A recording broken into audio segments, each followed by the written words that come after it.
Salut, moi c'est Pierre. Je fais un tour d'Europe avec mon van aménagé et aujourd'hui je t'emmène avec moi dans les Dolomites pendant 5 jours. Allez, c'est parti.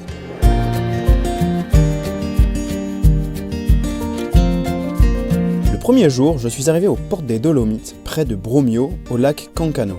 C'est un lac magnifique, d'un bleu profond, avec des montagnes autour, c'est juste le spot parfait. Malheureusement, j'ai pas eu de chance et il a fait moche pendant 2 jours d'affilée. Par intermittence, je m'occupais comme je pouvais entre le travail et profiter de l'extérieur.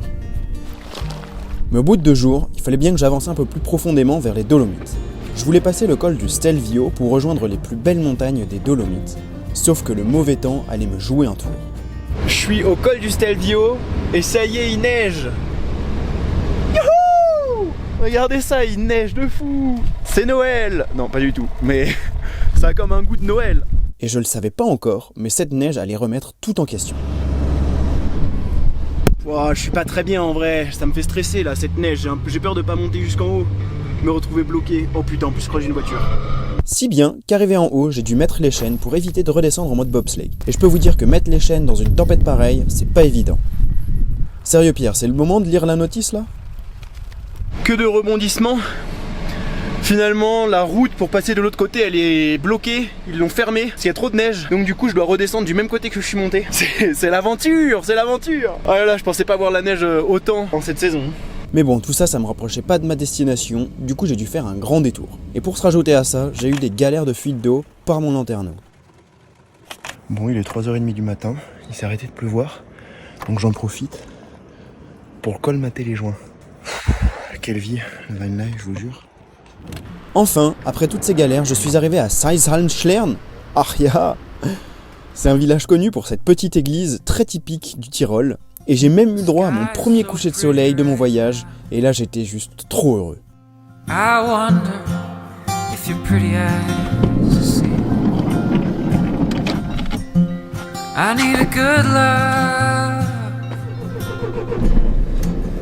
Le lendemain, j'ai repris la route vers Val di Funes, un autre lieu mythique des Dolomites. Mon objectif, c'était de faire une montée de 2 heures dans les bois pour déboucher sur une prairie avec vue sur les montagnes immenses. Et quand je suis arrivé, j'ai pas été déçu du lieu.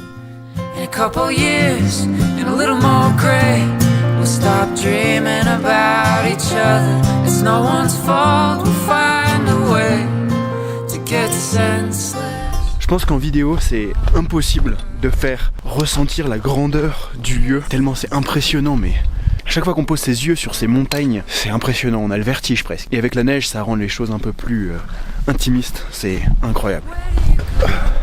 Bon allez, je suis rentré de ma balade et maintenant il est temps de prendre la route vers la suite des Dolomites. J'ai repéré un petit lac qui pourrait être sympa à 1h30 de route d'ici. J'espère qu'il fera beau pour pouvoir faire une petite rando. Donc c'est parti.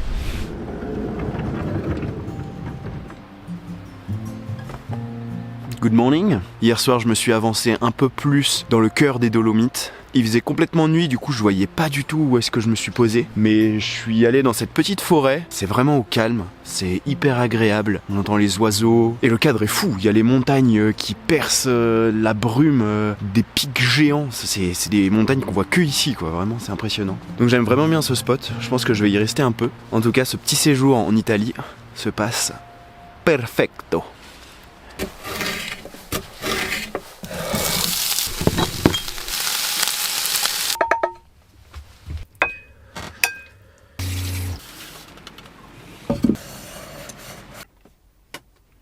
Bon alors il a commencé à pleuvoir il y a un petit moment déjà. Là la nuit elle est tombée, donc je suis resté dans mon van toute l'après-midi à travailler un petit peu. Et dans ce genre de moment, j'avoue que je me pose parfois la question, mais qu'est-ce que je fais là? Dans ce van où il fait un peu froid, même si j'ai le chauffage par intermittence. Et en plus en ce moment j'ai des fuites d'eau dans le camion, du coup je me dis mais qu'est-ce que je fais là? Pourquoi je pourrais tellement mieux dans un bon appart ou dans une bonne maison au chaud. Mais bon, après je me rappelle que c'est quand même pour ça que j'ai signé et que je suis parti en voyage. C'est pour vivre des expériences que je peux vivre uniquement en faisant ce genre de voyage. Et j'essaye de voir le positif. Donc voilà, encore une soirée dans mon van, en attendant que la pluie passe. Et puis on se voit demain. Il fait actuellement 11 degrés. c'est quand même bien agréable d'avoir le chauffage dans le fourgon parce que sinon je serais mort de froid depuis longtemps. Bon, bah voilà, il neige et c'est magique. En vrai, il fait même pas si froid que ça et c'est tellement plus agréable que de la pluie.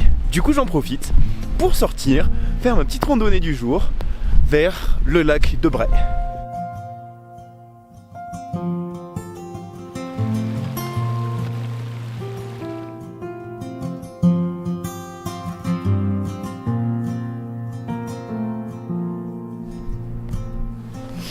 Bon, alors derrière moi vous pouvez imaginer des grandes façades de roches qui plongent dans l'eau et avec le reflet sur le lac, c'est magnifique. Mais bon, moi j'ai pas de chance, du coup on voit rien en fait, hein, tout simplement c'est blanc, c'est gris, mais il y a de la neige. Bon, et bah il est temps pour moi de prendre la route et de m'enfoncer encore un peu plus dans les Dolomites, rouler sous cette neige qui tombe. Donc voilà, allez, c'est parti.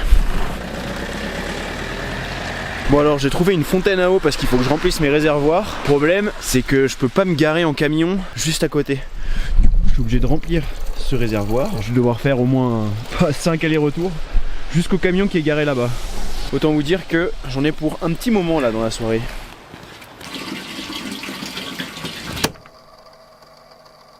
Les amis, hier soir je suis arrivé avec la neige qui tombait à flocons. Je me suis posé dans un endroit, je savais pas trop où c'était. Et là, cette nuit, c'est tout calmé. Lever de soleil sur les montagnes.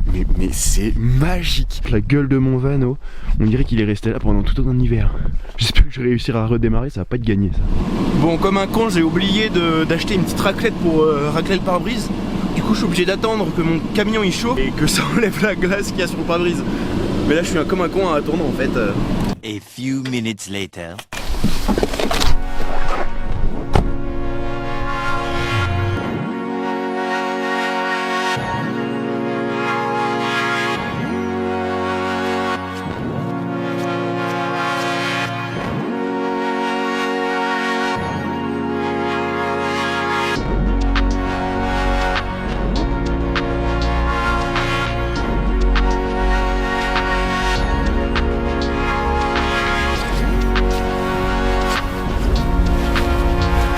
C'est vrai que je prends pas le chemin le plus facile quand même, hein.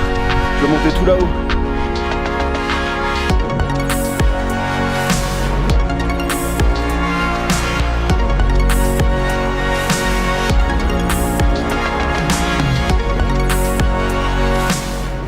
C'est vraiment une vue à 360 degrés. Surtout, c'est impressionnant. Voilà, après un petit moment passé ici, il faut bien que je redescende. C'est parti pour une petite heure et demie de descente dans la neige, ça va être rigolo. Bon bah voilà, j'ai trouvé mon spot pour la nuit. C'est un petit endroit près de la route malheureusement. On peut pas avoir le spot parfait tous les jours. Donc pour faire un résumé de cette petite balade, elle était hyper sympa. Franchement c'était trop bien.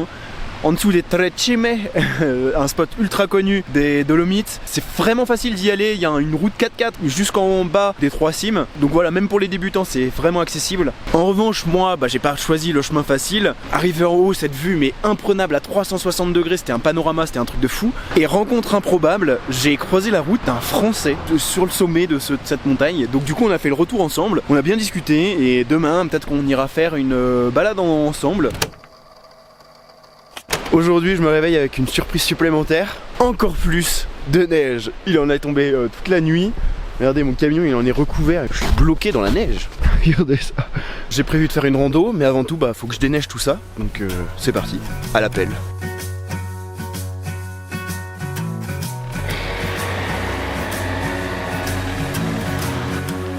J'ai donc rejoint mon compère français rencontré la veille. Et sur le parking, un autre français était sur place. Hésitant de faire la balade tout seul, on est donc parti à 3 dans 40 cm de neige fraîche. Ah l'enfoiré! Pour ceux que ça intéresse, on a fait le lac Sorapis, une rando assez connue mais pas toute simple non plus. Après une marche dans la forêt, on a débouché sur un flanc de montagne avec quelques passages vertigineux. C'est pas forcément dangereux mais faut pas être trop sensible au vide.